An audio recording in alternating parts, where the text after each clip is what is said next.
बहुत किए दयालु मैंने अवगुण बहुत किए।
वर्षों के बाद समाधि को लेकर महाराज वरदान मांगा कि प्रभु मेरे जीवन में संतान सुख का प्राप्त हो जाए, सुख मिल जाए।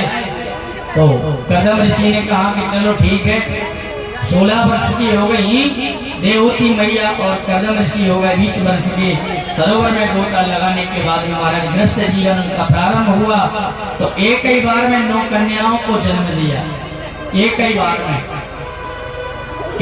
में जब 9 कन्याओं को जन्म दिया, उनमें से एक कन्या सती अनुसुईया हुई, अत्रि मुनि को ब्याही गई। सती अनुसुईया के जीवन को सब जानते हैं।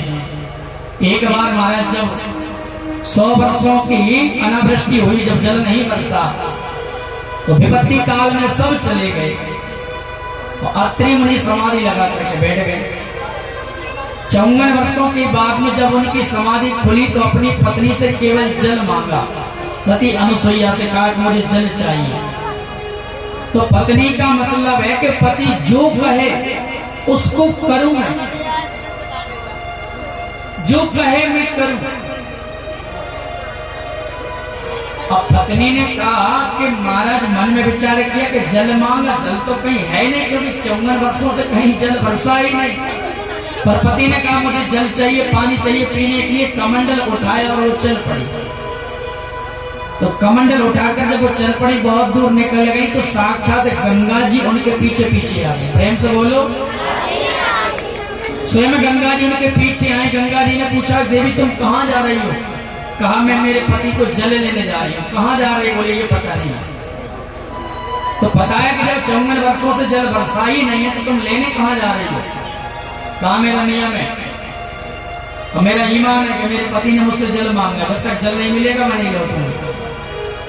लेकिन सती अनुसुईया ने पूछा कि तुम कौन हो? कहा देवी मेरा नाम गंगा है।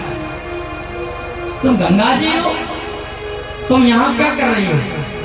तो गंगा जी ने जवाब दिया कि बड़े बड़े लोग जब जाते हैं मेरे यहाँ स्नान करने तो मुझे दूषित करके आ जाते हैं, अपवित्र कर देते हैं।